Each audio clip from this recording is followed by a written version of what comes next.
Bonjour à tous et à toutes. Il y en a qui suivent, c'est bien.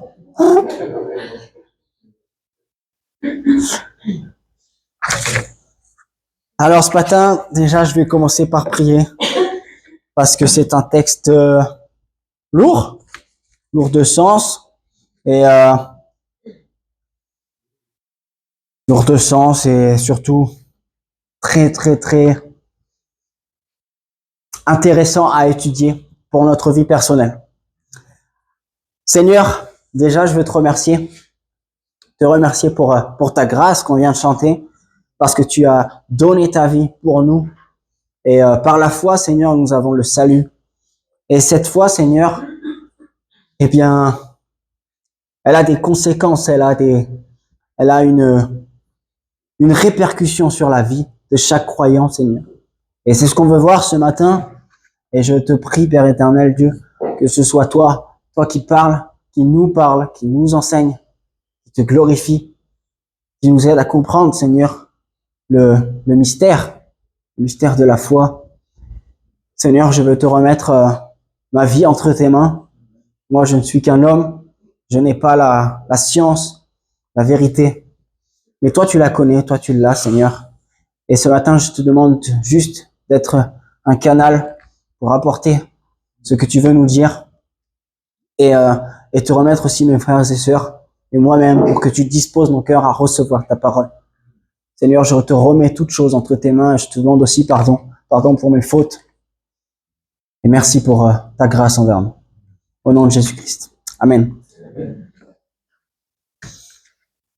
Alors ce matin, on va commencer par lire notre passage qui nous intéresse. On continue notre étude aux Éphésiens. Donc je lis et après on discute. Donc Éphésiens 3, versets 14 à 21. À cause de cela, je fléchis les genoux devant le Père, duquel tire son nom toute famille dans les cieux, sur la terre, afin qu'il vous donne, selon la richesse de sa gloire, d'être puissamment fortifié par son esprit dans l'homme intérieur, en sorte que Christ habite dans vos cœurs par la foi, afin qu'étant enraciné et fondé dans l'amour, vous puissiez comprendre avec tous les saints quelle est la largeur, la longueur, la profondeur et la hauteur, et connaître l'amour de Christ qui surpasse toute connaissance, en sorte que vous soyez remplis jusqu'à toute la plénitude de Dieu. Or, à celui qui peut faire, par la puissance qui agit en nous, infiniment au-delà de tout ce que nous demandons ou pensons, à lui soit la gloire dans l'Église, en Jésus-Christ, dans toutes les générations et au siècle des siècles. Amen. Ce matin, le thème, ce sera être rempli de Dieu. Donc nous entrons dans la seconde prière que Paul adresse aux Éphésiens. Vous le voyez, c'est un texte assez riche.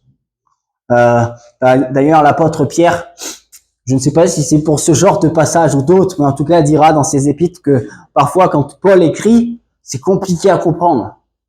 Et c'est vrai, quand on lit ça, waouh, bon, dans une phrase, il t'a expliqué 25 choses. Mais on va essayer de rentrer dedans. Et pour ça, d'abord, j'aimerais qu'on prenne le contexte de tout ça. Pas juste sortir le texte et expliquer des choses, mais juste remettre le texte dans son emplacement dans la lettre et dans ce que Paul veut dire par là. Il faut d'abord comprendre la structure de sa lettre. Alors, Yann avait fait une intro sur l'épître aux Éphésiens. Je ne veux pas revenir sur ce qu'il a déjà fait, mais juste pour comprendre comment intervient ce passage, il faut comprendre comment est écrite la lettre aux Éphésiens. La plupart du temps, elle est divisée en deux parties, voire trois. C'est-à-dire que la première partie se tient entre le premier chapitre et la fin du troisième chapitre. Donc du premier au troisième chapitre, nous avons une partie. Et du 4e au 6e chapitre, nous avons une deuxième partie. Certains théologiens disent que le chapitre 6 est une partie en soi. Donc, on peut diviser ça en 2 ou en 3 parties. Là, aujourd'hui, nous sommes exactement entre sa première partie et sa seconde partie. Quelles sont ces 2 parties? La première partie, elle est composée de 2 prières. Une au début du chapitre 1 et une autre à la fin du chapitre 3. Et entre ces 2 prières, il y a ce qu'on appelle la première partie de l'épître que Paul a écrit. Et cette première partie, Paul expose le salut en Christ par la grâce. Il explique l'union entre les 2 communautés bibliques, juifs et non-juifs, en une seule communauté. Et il va parler aussi, dans une parenthèse, ce dont nous a parlé Gilles la dernière fois, de sa vocation en tant qu'apôtre. Et la seconde partie de l'épître, Paul, il va exhorter les Éphésiens à vivre dans la lumière, dans l'amour, d'être remplis du Saint-Esprit. Il va les encourager à se revêtir de Christ et à l'imiter. Et il va parler également de l'Église et de son unité. Si vous préférez, pour résumer, la première partie de la lettre aux Éphésiens, elle est rivée sur l'œuvre de Jésus-Christ, la croix, la grâce, le salut. Et la deuxième partie va être vraiment axée sur la pratique, c'est-à-dire la mise en œuvre dans la vie du croyant et dans la vie de l'Église. Alors pour commencer, mon premier point, je l'ai nommé le projet de Dieu.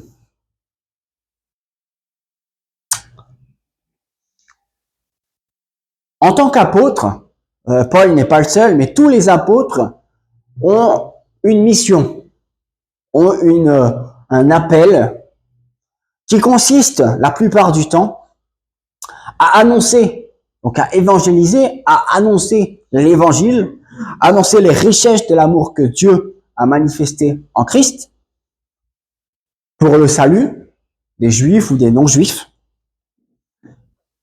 et qu'ensuite cet amour soit manifesté dans la vie de chaque croyant et dans l'Église pour son perfectionnement. Si vous préférez, voilà le plan de Dieu. Et il donne à ses apôtres cette mission, faire des croyants, les édifier, et que chaque croyant, bien construit, puisse construire tous ensemble l'Église. Et cette Église a pour but ensuite de faire de nouveaux croyants. Donc la première chose, c'est le salut. Donc on l'a vu, Éphésiens 2, du verset 4 à 5, mais Dieu qui est riche en miséricorde à cause du grand amour dont il nous a aimés, nous qui étions morts par nos offenses, nous a rendu la vie avec Christ. C'est par grâce que vous êtes sauvés. Ça, c'est le premier point. La mission de Paul, la première chose, c'est ça. Annoncer au peuple, là où il va dans les villes, que Christ est mort pour eux et qu'ils sont sauvés, qu'ils peuvent être sauvés par la foi. La deuxième chose, c'est la construction de l'Église. Éphésiens 2, du verset 20 à 22, vous avez été édifiés sur le fondement des apôtres et des prophètes, Jésus-Christ lui-même étant la pierre angulaire. Et en lui, tout l'édifice bien coordonné s'élève pour être un temple saint dans le Seigneur. En lui, vous êtes aussi édifiés pour être une habitation de Dieu en esprit. Vous voyez déjà le lien, le salut, et ensuite, la construction de l'Église. Et la troisième chose, c'est que l'Église devienne un témoignage. Éphésiens 3, de 6 à 12, afin que les dominations, les autorités dans les lieux célestes connaissent aujourd'hui par l'Église, la sagesse infiniment variée de Dieu, selon le dessein éternel qu'il a mis à exécution par Jésus-Christ notre Seigneur, en qui nous avons par la foi en lui la liberté de nous approcher de Dieu avec confiance. Vous voyez? Il dit que, vous imaginez déjà, si l'Église doit montrer aux autorités et aux dominations dans les lieux célestes.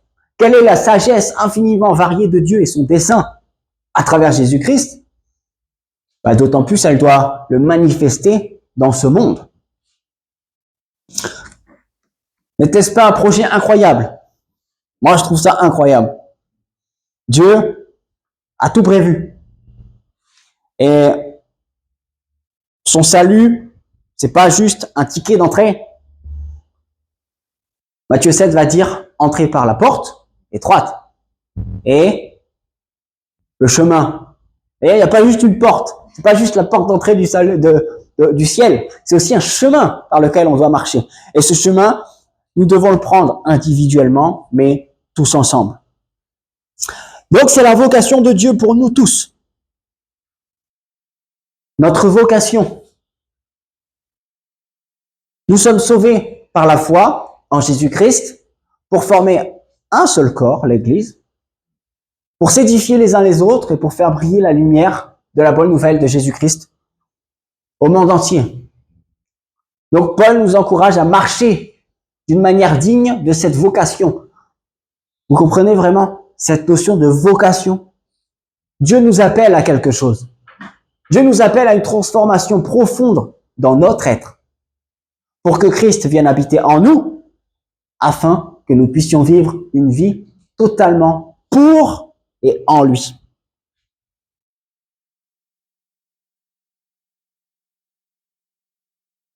Mais comment faire? C'est vrai. Comment faire pour en arriver là?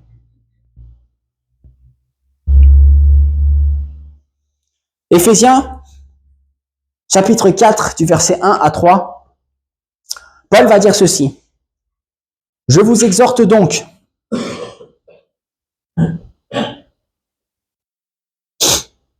moi, le prisonnier dans le Seigneur, à marcher d'une manière digne de la vocation qui vous a été adressée, en toute humilité et douceur, avec patience, vous supportant les uns les autres avec charité, vous s'efforçant de conserver l'unité de l'esprit par le lien de la paix. Avant, je vais revenir à ça. Comment arriver à mettre en pratique cette vocation que Dieu nous donne? Paul va nous donner des points pour y arriver. La première, c'est imiter Christ. Vous voyez? Imiter Jésus-Christ. Désolé pour... on lit pas bien, mais...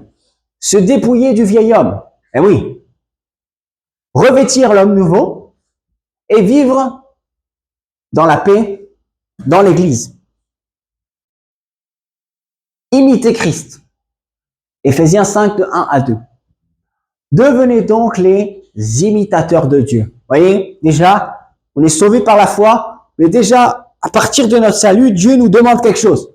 Imitez-moi. Imitez Jésus-Christ. Comme des enfants bien-aimés. Et marchez dans la charité à l'exemple de Christ qui nous a aimés et s'est livré lui-même à Dieu pour nous comme une offrande et un sacrifice de bonne hauteur. Imitez Dieu. La deuxième, c'est de se dépouiller du vieil homme et revêtir l'homme nouveau. C'est en Christ que vous avez été instruits à vous dépouiller.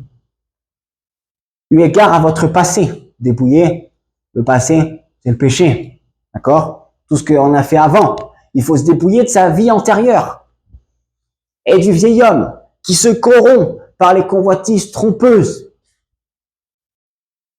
Vous avez été instruits à être renouvelés dans l'esprit de votre intelligence et à revêtir l'homme nouveau, créé selon Dieu dans une justice et une sainteté que produit la vérité. Rien que ce passage-là, on pourrait prêcher des heures. Mais voilà, le salut, c'est ça que ça doit produire aussi. Se dépouiller. On a été instruit par Christ. Christ nous instruit à nous dépouiller du vieil homme, à être renouvelé dans son intelligence et à revêtir un homme nouveau. Une femme aussi, hein, nouvelle. C'est pas que pour les garçons. Hein. Pour être des hommes ou des femmes faits. Fait, ça veut dire fondés, construits. Il a donné les uns comme apôtres, les autres comme prophètes, les hommes évangélistes, ainsi de suite, pasteurs, docteurs, pour le perfectionnement des saints en vue de l'œuvre du ministère de l'édification du corps de Christ, jusqu'à ce que nous soyons tous parvenus à l'unité de la foi et de la connaissance du Fils de Dieu, à l'état d'homme fait, à la mesure de la stature parfaite de Christ, afin que nous ne soyons plus des enfants, flottant et emportés à tout vent de doctrine, par les tromperies des hommes, par leurs ruses dans les moyens de séduction, mais que, professant la vérité dans la charité, nous croissions à tout égard en celui qui est le chef, Christ. Vous voyez là, on vient d'arriver à notre point. On repart de la vocation. Dieu nous donne une vocation, grandir nous-mêmes, être fondés en Christ et faire grandir l'Église. Et pour ça, il nous dit, imitez Jésus-Christ. Dépouillez-vous du vieil homme. Laissez tomber la chair. Abandonnez-vous. Dépouiller, c'est ça. Dépouiller, c'est s'abandonner. Abandonnez votre vieil homme. Abandonnez vos désirs de la chair. Et revêtissez l'homme nouveau. Donc il y a un plan personnel et il y a un plan collectif. Pour que nous croissions tous ensemble dans l'Église. Et c'est là qu'on vient à notre verset, chapitre 4, 1 à 3. Je vous exhorte donc, moi, le prisonnier dans le Seigneur, à marcher d'une manière digne de la vocation. Ah, on a encore cette vocation qui vous a été adressée en toute humilité et douceur, avec patience, vous supportant les uns les autres avec charité et vous efforçant de conserver l'unité de l'esprit par le lien de la paix. Difficile. Oh là là, difficile. Vous supportant les uns les autres avec charité, avec amour. Waouh. Il y a un passage dans la Bible qui va nous dire ceci. Je crois que c'est Jean qui dit ça dans son épître. Et comment les autres vont connaître que Dieu existe? Si vous vous aimez les uns les autres. Waouh. C'est pas beau ça? Donc il y a une vocation. Cette vocation, c'est d'être dans le salut de Dieu. Ce salut va nous amener à changer notre vie, à être renouvelé dans notre intelligence et à revêtir un homme nouveau, une nouvelle création. Et pour que chacun d'entre nous, étant de nouvelles personnes, remplies de l'esprit, nous puissions tous ensemble construire l'Église afin de nous exhorter les uns les autres, de nous aimer les uns les autres et de conserver l'unité de l'esprit par le lien de la paix. Pour que les hommes et les femmes du dehors croient que Jésus-Christ existe. Je prends vite fait un exemple, une aparté. On est là ce matin, mais imaginez un homme, une femme rentrent, là, ils viennent, ils arrivent au milieu. Bon, ils ont vu l'église, ils se disent, bon allez, on va rentrer, on va voir ce que ça donne. Et quand ils arrivent là, bah moi je suis en train de dire à Manu, franchement Manu, tu m'énerves. Et purée, mais tu peux pas arrêter avec tes trucs là. Oh, mais arrête de faire n'importe quoi. Et toi, Philémon, mais tu crois que je t'ai pas vu? Mais c'est n'importe quoi ça. Quoi? Esther, arrête de me râler dessus parce que j'en ai marre. Bon, vous allez tous arrêter parce que je commence. Vous imaginez, ils rentrent comme ça et on est tous en train de se taper dessus. Vous avez déjà vu les Astérix et Obélix? Des fois dans le village, ils sont tous en train de se taper dessus. Et imaginez, les non-croyants arrivent dans l'église et ils voient ça. Wow. Ouais, ils vont dire, bon, il est bien gentil votre Dieu, mais quelle est la différence entre nous et le monde? Ah ouais. Vous savez, le monde du travail. Alors moi, bon, ça fait un petit moment que j'y suis pas allé, mais ma femme, elle est là pour m'en parler. Et le monde du travail. Est-ce que c'est pas ça le monde du travail? Surtout les femmes, hein. Excusez-moi, mais ouais, l'autre, celle-là, là, elle est méchante et tout. Putain. C'est vrai, non? Non, les hommes aussi, on est comme ça. On est comme ça aussi. Mais vous voyez le monde du travail. C'est vrai, non? Dans la salle des profs, hein? Quand t'es là, tout va bien. Quand t'es pas là, ouais, lui, Philémon, il m'énerve. Dans le monde, c'est ça. La culture du monde, c'est ça. Pour être bien vu des autres, il faut critiquer l'autre. Il y a un principe banal, mais il s'applique aux richesses et à la vie sociale. C'est que si tu veux grandir, il faut abaisser quelqu'un. Ah oui. Mais si dans l'église on fait comme ça, comment les gens vont croire? Ils n'y arriveront pas. Donc, Paul nous dit, il va falloir vous supporter. Mais on va y arriver. Pourquoi? Parce qu'on va conserver l'unité de l'esprit. Et l'esprit, c'est Jésus-Christ. Donc vous voyez qu'on ne peut pas y arriver à faire ça. Si déjà nous-mêmes, on n'est pas transformés par l'esprit de Dieu. Alors j'en suis où là, moi? Parce que moi, je me suis perdu. Ah, mais il y a un problème dans cette histoire. Il y a un problème. On arrive dans le vif du sujet, ça y est. À votre avis, c'est quoi le problème? Moi, je vais vous le dire. Le problème, c'est nous. Nous sommes humains. Donc vous voyez, Dieu nous appelle à une vocation, celle de grandir en lui, de changer, de revêtir l'homme nouveau, de bâtir une église solide pour que des hommes et des femmes se convertissent. Mais on a un problème. Paul l'avait compris. Nous connaissons le plan de Dieu pour nous, pour l'église, mais comment passer de l'homme ancien à l'homme nouveau? Comment être transformé? Comment l'église pourra-t-elle devenir une épouse sans tache et sans ride? Ça va être compliqué. Alors la réponse, elle peut sembler logique. Alors pour certaines cultures, c'est oh, on est sauvé, c'est bon, la grâce elle a tout pardonné. Oh là là, pourquoi s'embêter? On n'est plus sous la loi, on est sous la grâce. Non? On n'a pas besoin de s'embêter à suivre des règles. Et puis on est plus que vainqueur en Jésus-Christ. Donc c'est bon. Voilà. Vous vous rappelez du ticket? J'ai mon ticket d'entrée au paradis. C'est bon, je peux vivre comme je veux. Donc je vais critiquer mon frère, ma sœur. Je vais pas changer ma vie. La grâce, rappelez-vous l'épître aux Romains, la grâce, c'est pas une excuse pour pécher.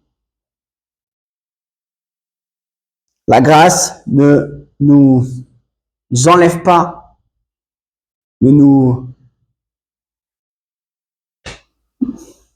enlève pas la nécessité de faire des sacrifices dans notre vie. Mais Paul, il leur demande de s'abandonner, de se dépouiller du vieil homme. Pourtant, ils sont déjà chrétiens. Donc, on est d'accord que quand on se baptise, quand on croit en Jésus-Christ, l'Esprit de Dieu vient habiter en nous. Mais alors, pourquoi changer, puisque l'Esprit il est déjà là, en nous? Paul, il s'adresse à des chrétiens et il leur dit quand même, dépouillez-vous. Dans l'Éphésiens 2, il va dire, mais vous, c'est pas ainsi que vous avez appris qui était Christ, si du moins vous l'avez entendu, et si conformément à la vérité qui est en Jésus-Christ, c'est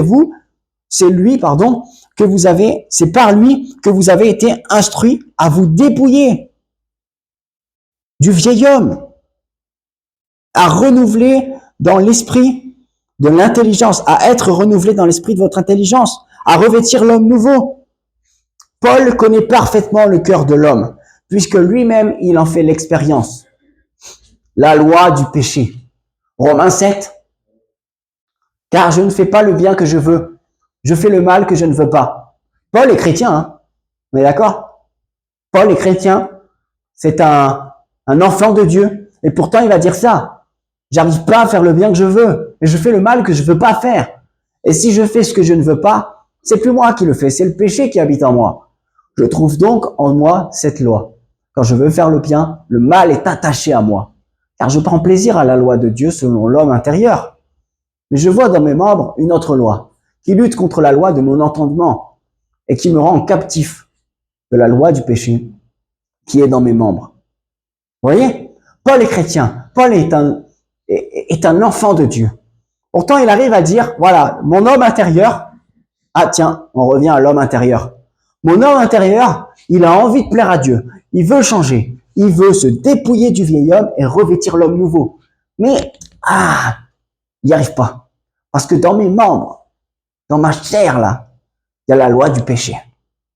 Il y a la loi du péché. Dieu a révélé à Paul que même si nous sommes croyants, avec la foi en Jésus, nous sommes toujours soumis au péché.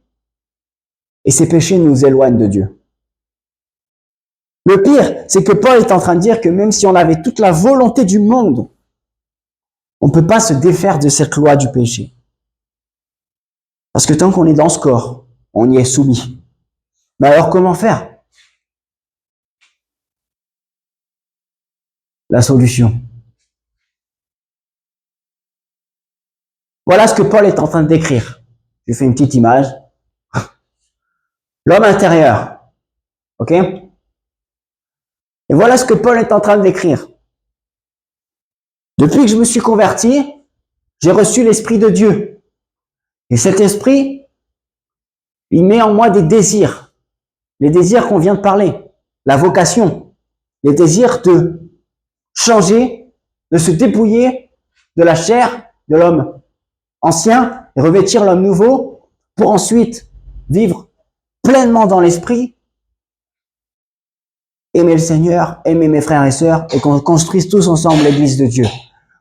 Mais ces désirs-là, ils sont tout le temps tiraillés. Et Paul va dire, même quand je veux les faire, il y a un problème. C'est qu'il y a ces désirs-là, les désirs de la chair. Vous voyez? Il y a ces désirs-là qui font que même si j'ai très envie de faire ce que l'Esprit me dit, même si j'ai très envie de me dépouiller du vieil homme, me débarrasser des péchés qui me suivent depuis que je suis petit, me débarrasser de ma colère, me débarrasser de mon addiction, me débarrasser de cette vie, du péché. À chaque fois, je chute. À chaque fois, je retombe. Parce que même si je veux faire ce que l'Esprit de Dieu me dit de faire, il y a la chair qui revient. Vous voyez, cette tentation-là.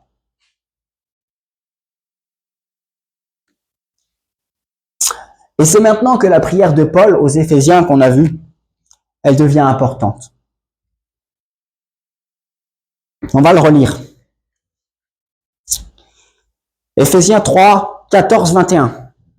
À cause de cela, je fléchis les genoux devant le Père, duquel tire son nom toutes les familles dans les cieux et sur la terre, afin qu'il vous donne. Donc ça, c'est la prière de Paul, d'accord? Paul va prier pour les Éphésiens, afin que le Père vous donne, selon les richesses de sa gloire, d'être puissamment fortifié par son esprit dans l'homme intérieur. Tiens, on y revient. L'homme intérieur, d'être puissamment fortifié par son esprit dans l'homme intérieur, en sorte pour que Christ habite dans vos cœurs par la foi, afin qu'étant enraciné et fondé dans l'amour, vous puissiez comprendre avec tous les saints quelle est la largeur, la longueur, la profondeur, la hauteur, et connaître Christ, l'amour de Christ qui surpasse toute connaissance, en sorte pour que vous soyez remplis jusqu'à toute la plénitude de Dieu. Or, à celui qui peut faire par la puissance qui agit en nous infiniment au-delà de ce que nous demandons ou pensons, à lui soit la gloire dans l'Église et en Jésus-Christ. Il y a un secret dans ce passage. Il est magnifique. Le secret, c'est que Christ doit habiter en nous. Le seul moyen pour que l'homme intérieur change est que lui, là, les désirs de la chair, soient éloignés du cœur et que l'esprit prenne toute la place. Le seul moyen, c'est que Christ habite en nous. Et que, en connaissant son amour, nous soyons remplis de toute la plénitude de Dieu. Mais comment Christ peut-il habiter en nous? Comment faire? Comment faire pour que Christ habite complètement en nous? Vous vous souvenez de l'homme intérieur?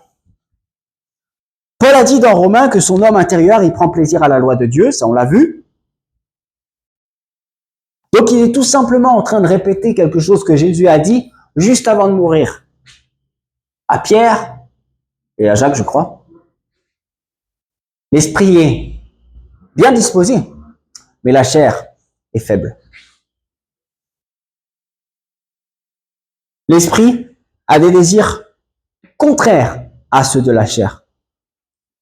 L'Esprit de Dieu habite en nous et nous pousse à faire le bien pour le renouvellement de notre intelligence. Donc, il y a un combat permanent dans notre cœur.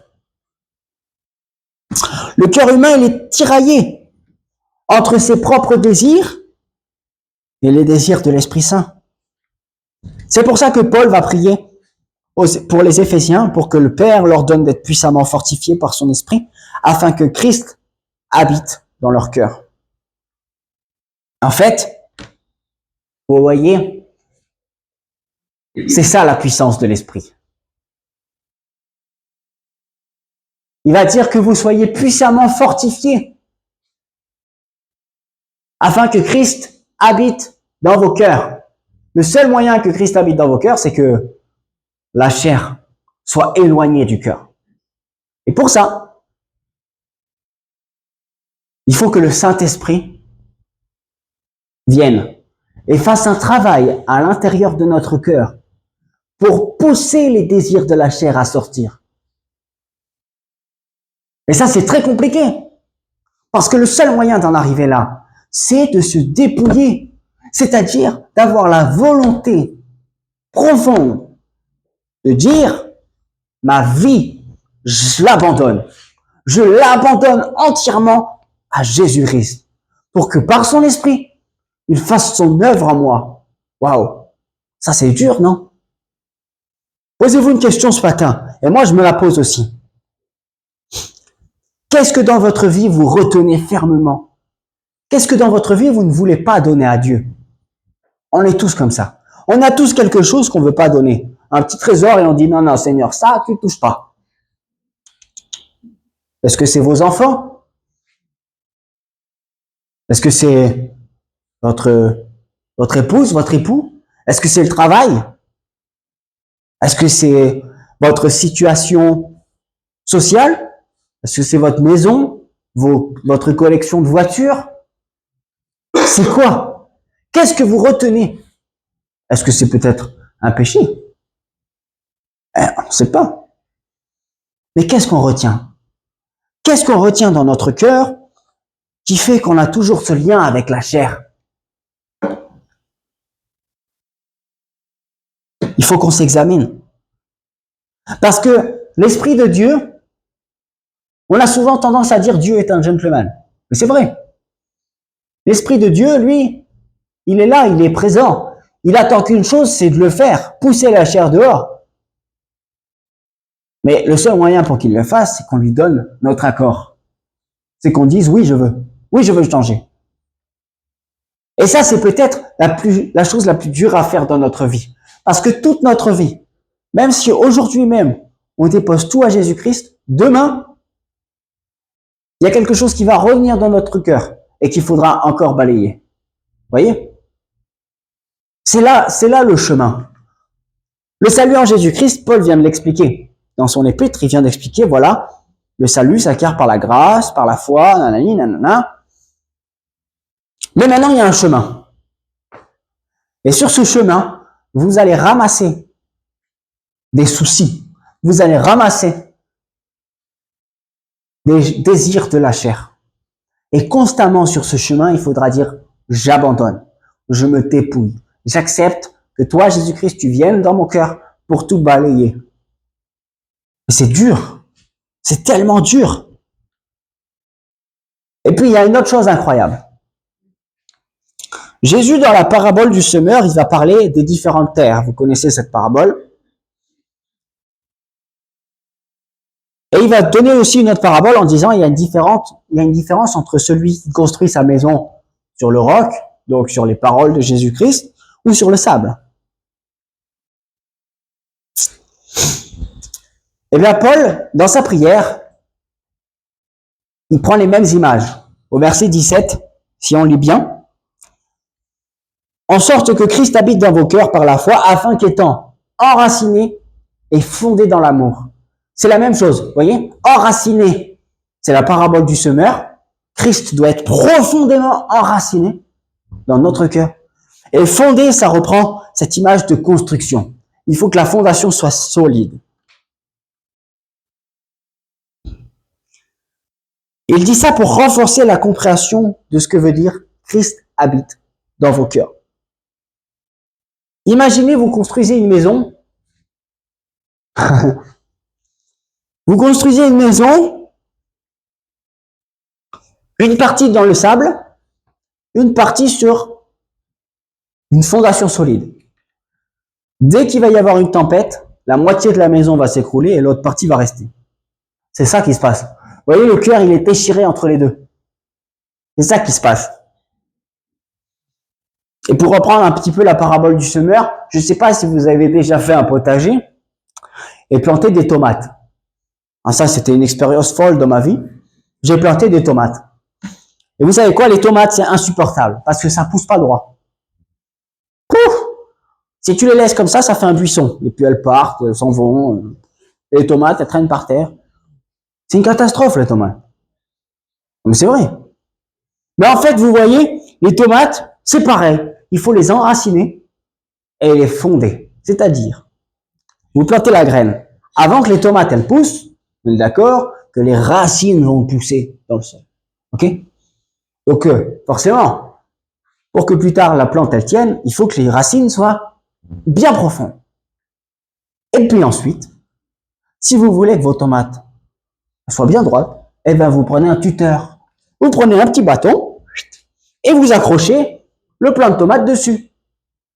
C'est ça, être fondé. Et Paul va dire qu'il faut être enraciné et fondé dans l'amour. L'amour de qui? De Jésus-Christ. Vous connaissez le bambou chinois? Je fais une parenthèse, c'est marrant, mais le bambou chinois, c'est trop marrant. C'est un truc que vous plantez et pendant 4 ou 5 ans, il n'y a rien. Vous avez beau l'arroser dans tous les sens et tout, il n'y a rien, il ne se passe rien. Donc pendant 5 ans, vous êtes là, arrosé tous les matins. Ouais, bon, ça va peut-être pousser un jour. Hein. Ah, c'est décourageant. Et au bout de 5 ans, vous savez ce qui se passe? Il pousse. Et je crois qu'il pousse, si je ne me trompe pas, à hauteur de 1 mètre par mois ou un truc comme ça. Bref, il monte à une vingtaine de mètres à une vitesse phénoménale. Mais pourquoi? Parce que pendant les 5 ans que vous avez arrosé, en fait, lui, il a poussé à l'intérieur. Tellement profond pour pouvoir monter super haut ensuite. Vous voyez cette image? Donc c'est impossible d'habiter, je reprends l'exemple de notre maison, c'est impossible d'habiter dans une moitié de maison. Hein? Ok, j'ai ma cuisine et tout, mais j'ai plus de chambre. Bon, ça va être compliqué quand même. Donc c'est la même chose pour notre cœur. Le seul moyen que notre foi soit solide, c'est de laisser Dieu prendre toute la place dans notre cœur. Et là, comment faire? On en revient là. Laissez l'Esprit de Dieu dire, prends toute la place. Prends toute la place. Tout vient de l'amour que nous lui donnons. Tout vient de l'amour que nous lui portons. Pourquoi je dis ça? Parce que le seul moyen d'en arriver à décider dans sa vie de dire, j'abandonne, je lâche. Ma vie, c'est plus la mienne, c'est toi qui décides. Le seul moyen d'en arriver là, c'est de l'aimer. On est d'accord? Si on n'aime pas Jésus-Christ, jamais de la vie, on va lui donner notre vie. Jamais de la vie. Pour ceux qui ont des enfants, c'est incroyable les enfants. Bon, moi, il a 4 ans, donc ça va. Mais quand il arrive à 13, 14, 15 ans, là, il commence à vous dire, ouais, je sors avec les copains, machin. Et là, on a tous la même réaction. Bon, alors prends ton portable, ou alors, soit on dit non, soit on dit prends ton portable, tu m'envoies des textos, à chaque fois que tu avances, nanani, nanana. Mais pourquoi? Parce qu'on n'a pas confiance. C'est vrai, hein? Le truc, c'est qu'on n'a pas confiance. On n'a pas confiance dans nos enfants parce que, bon, c'est des enfants, quoi. Donc, à la première bêtise, ils vont la faire. Donc, du coup, on n'a pas confiance.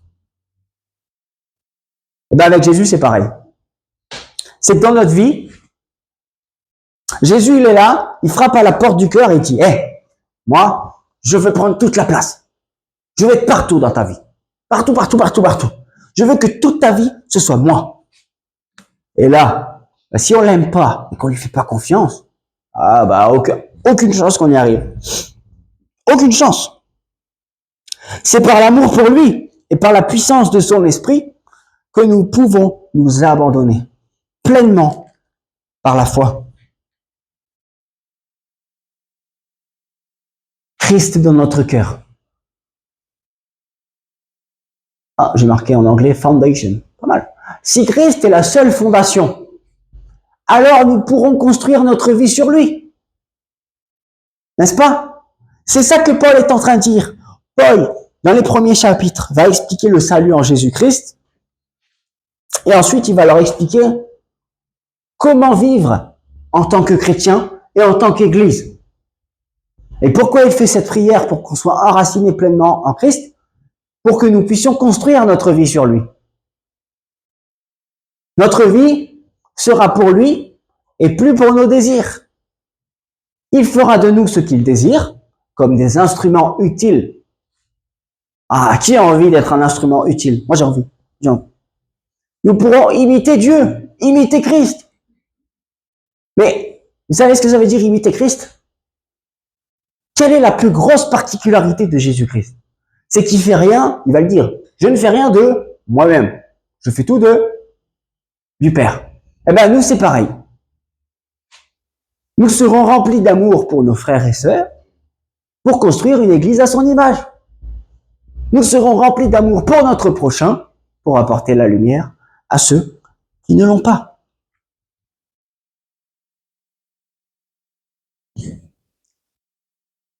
À la fin de sa prière, Paul va dire que Dieu, donc il va le dire, je vais le lire, à celui qui peut faire, par la puissance qui agit en nous, infiniment au-delà de ce que nous pensons ou demandons. Beaucoup d'interprétations vont dire, bah voilà, tu vois, Dieu, il veut te bénir, et du coup, des fois, tu n'as même pas besoin de prier, qu'il va te donner ce que tu veux, ce que tu demandes. Alors c'est vrai, hein, dans un sens, c'est vrai. Mais, vous voyez, en fait, il y a un détail. À celui qui peut faire, et là, on passe pas tout de suite à celui qui peut faire infiniment au-delà de ce que nous demandons. Non, à celui qui peut faire par la puissance qui agit en nous. Donc Paul est en train de dire, je vous ai expliqué, Jésus-Christ doit vivre dans votre cœur pleinement, et tout ça se fait par la puissance qui agit en nous. Parce que, si vous préférez, en arriver là, passer de ça à ça, Jésus-Christ entier, c'est seulement par sa puissance. Et c'est bien au-delà de ce que nous pouvons penser ou demander. Il n'y a pas plus belle demande. Il est au-dessus de tout. Ce que Paul décrit, ça va au-delà de ce que nous pourrions demander ou imaginer. Mais ça vient de l'œuvre, de la puissance qui habite en nous, l'Esprit de Christ. Si Christ est solidement enraciné dans notre cœur, nous pourrons connaître la grandeur de son amour et être remplis par lui pour notre perfectionnement et pour l'édification du corps de Christ. Ce qui était impossible de faire humainement, on le voit dans toute la Bible, impossible d'accomplir toute la loi de Dieu. Humainement, c'est infaisable. Dieu a décidé de l'accomplir en Jésus-Christ, par la foi, par la puissance de son esprit. Et Paul dira à la fin, pour que vous soyez remplis, de toute la plénitude de Dieu. La plénitude de Dieu. La plénitude de Dieu, j'ai trouvé ce verset, et je me dis que ça le résume bien. C'est dans Galates. Paul va dire ceci. C'est plus moi qui vis. C'est Christ qui vit en moi. Je vis dans la chair. Tant qu'on est sur ce monde, on est dans notre corps. Mais je vis dans la foi au Fils de Dieu qui m'a aimé et qui s'est livré lui-même pour moi. Voilà la plénitude de Dieu. Bon, on pourrait la résumer en tellement de choses. Mais pour moi, ça résume bien ça. C'est plus moi qui vis, c'est Christ qui vit en moi. Et même si je suis dans la chair, même si je vis dans ce monde, eh ben je vis parce que je vis dans la foi au Fils de Dieu. Je suis enraciné dedans. Je conclue en vous faisant un léger résumé, parce que j'ai dit beaucoup de choses.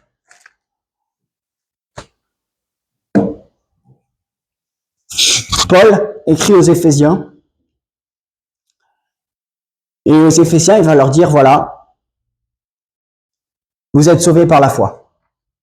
On est d'accord? Et si on est là ce matin, c'est parce qu'on y croit. On croit qu'on est sauvés par la foi en Jésus-Christ. Vous êtes sauvés par la foi, mais vous êtes appelés à une vocation céleste. Vous êtes appelés à une œuvre qui dépasse votre entendement. Vous n'êtes pas juste appelés à prendre le salut et à vous arrêter là. Et moi, j'ai peur que dans nos églises aujourd'hui, on n'encourage pas les gens à changer. On dit la grâce et on s'arrête là. Mais non. Paul va leur dire, voilà, vous êtes sauvés par grâce et ce salut va produire quelque chose d'énorme en vous, si vous le voulez bien. Et il va prier pour eux, il va prier le Père pour que les Éphésiens soient puissamment fortifiés par son esprit. Donc, laisse l'Esprit de Dieu transformer leur cœur pour que l'homme ancien soit balayé pour être fondé, enraciné dans l'amour, dans l'homme intérieur, pour qu'ensuite nous connaissions pleinement l'amour de Dieu et qu'avec cet amour, nous construisions l'Église et que cette Église fonde d'autres Églises. D'accord? Donc c'est ça. Et c'est là où je vais en venir ce matin. On a remercié le Seigneur pour sa grâce, pour sa fidélité. Marion nous a parlé d'être disposé. Et c'est ça en fait. Nous sommes sauvés par la grâce et ensuite on doit être disposé. Disposé à changer profondément notre vie en laissant Christ venir habiter en nous pour tout transformer. Et c'est ça que je veux m'encourager moi-même et nous encourager à faire. Nous sommes sauvés, ça c'est indéniable, par la foi en Jésus-Christ. Mais maintenant Dieu nous appelle à le laisser entrer pleinement dans notre cœur pour que nous puissions tous ensemble déjà être fondés en lui nous-mêmes personnellement. Et qu'ensemble, tous ensemble, on arrive à fonder une église centrée sur Jésus. Désolé pour le temps, je vous aime.